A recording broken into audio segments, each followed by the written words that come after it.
ఈ సీజన్ లో టొమాటోలు ఎర్రగా నిగనిగలాడుతూ చాలా బాగుంటాయి కాబట్టి పచ్చళ్ళు పెట్టడానికి ఇదే కరెక్ట్ అయిన సీజన్ అని మార్కెట్ నుండి 2 కిలోల టొమాటోలు తీసుకుని వచ్చి బాగా కడిగి శుభ్రం చేసుకుని ఈ విధంగా తుడుచుకున్నాక వీటన్నిటిని ఈ విధంగా ముక్కలుగా తరుక్కొని ఒక డబ్బాలోకి వేసుకున్నాక హాఫ్ కప్ అంటే సుమారుగా 100 నుండి 150 గ్రాముల వరకు కల్లుప్పు అలాగే 1 టీ స్పూన్ వరకు పసుపు వేసుకుని వీటన్నిటిని బాగా కలుపుకున్నాక డబ్బా మూత పెట్టుకుని మధ్య మధ్యలో కలుపుతూ 3 రోజుల పాటు ఊరనివ్వాలి. 3 రోజుల తర్వాత ముక్కలన్నింటినీ పిండుకొని ఒక ప్లేట్ లో వేసుకున్నాక అలాగే టొమాటో రసాన్ని కూడా ఒక బౌల్లో వేసుకొని ఇందులో 50 గ్రాముల వరకు చింతపండు వేసుకున్నాక ముక్కల్ని పులుసుని సెపరేట్ గా దట్టమైన ఎండలో 3 రోజుల పాటు ఎండనివ్వాలి. చూసారు కదా, ఈ విధంగా టొమాటో ముక్కలన్నీ ఎండిపోయాక ఇప్పుడు ఈ టొమాటో ముక్కలన్నింటినీ టొమాటో పులుసులో వేసి బాగా కలుపుకున్నాక ఇప్పుడు ఒక తడిలేని మిక్సీ జార్ తీసుకుని ఇందులో ఈ టొమాటో ముక్కలు పులుసుని వేసుకుని మరీ ఫైన్ పేస్ట్ లా కాకుండా ఈ విధంగా కాస్త బరకగా గ్రైండ్ చేసుకోవాలి. ఈ విధంగా గ్రైండ్ చేసుకున్న పచ్చని అంతటిని ఒక గాజు బౌల్లోకైనా ఒక జాడీలోకైనా తీసుకున్నాక ఇప్పుడు ముందుగా స్టవ్ మీద ఒక కడాయి పెట్టుకుని ఇందులో 1 టీ స్పూన్ మెంతులు వేసుకుని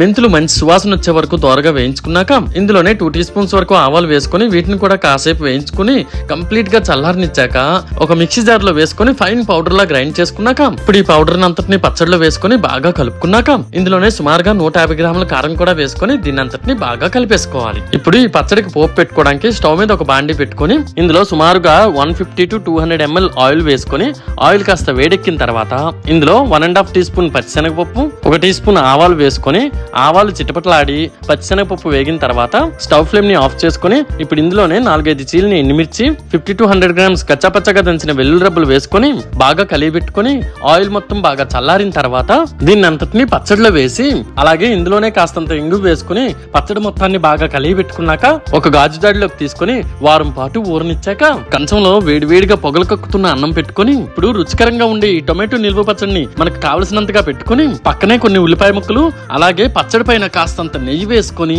అన్నంలోకి బాగా కలుపుకొని తింటుంటే ఉంటుంది నా సామిరంగా సూపరు అంటూ ఎవరైనా ఫిదా అవ్వాల్సిందే మరి.